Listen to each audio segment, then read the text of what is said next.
خلیفہ بن موسیٰ نے خبر دی، دیکھی، کہا میں غالب بن عبید اللہ کے ہاں آیا تو اس نے مجھے لکھوانا شروع کیا۔ مکحول نے مجھ سے حدیث بیان کی، اسی اثناء میں پیشاب نے اسے مجبور کیا تو وہ اٹھ گیا۔ میں نے جو اس کی کاپی دیکھی تو اس میں اس طرح تھا، مجھے عبنان نے انس سے یہ حدیث سنائی، عبنان نے فلاں سے حدیث روایت کی، اس پر میں نے اسے چھوڑ دیا اور اٹھ کھڑا ہوا۔ امام مسلم نے کہا اور میں نے حسن بن علی حلوانی سے سنا، کہہ رہے تھے میں نے عفان کی کتاب میں ابو مقدام ہشام کی وہ روایت دیکھی جو عمر بن عبدالعزیز کی حدیث ہے۔ اس میں تھا، ہشام نے کہا مجھ سے ایک شخص نے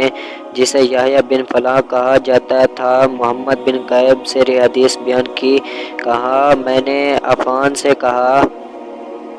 اہل علم کہتے ہیں ہشام نے یہ حدیث محمد بن کعب سے سنی تھی، تو وہ کہنے لگے وہ ہشام اسی حدیث کی وجہ سے فتنے میں پڑے، پہلے وہ کہا کرتے تھے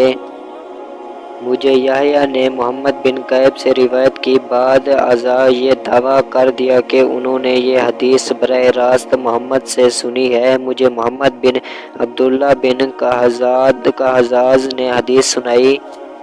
کہا میں نے عبداللہ بن عثمان بن جبلہ سے سنا، کہہ رہے تھے میں نے عبداللہ بن مبارک سے کہا یہ کون ہے جس سے آپ نے عبداللہ بن عمرو کی حدیث عید الفطر کا دن انعامات کا دن ہے روایت کی؟ کہا سلیمان بن حجاج، ان میں سے جو احادیث تم نے اپنے پاس لکھ رکھی ہیں یا میں نے تمہیں اس کی جو حدیثیں دی ہیں ان میں اچھی طرح نظر کرنا، غور کر لینا۔ ابن قہزاز نے کہا میں نے وہب بن زمعہ سے سنا، وہ سفیان بن عبد المالک سے روایت کر رہے تھے۔ کہا عبداللہ یعنی ابن مبارک نے کہا میں نے ایک درہم کے برابر خون والی حدیث کی راوی روح بن غطیف کو دیکھا ہے، میں اس کے ساتھ ایک مجلس میں بیٹھا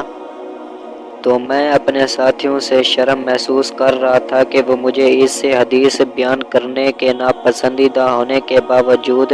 اس کے ساتھ بیٹھا دیکھیں۔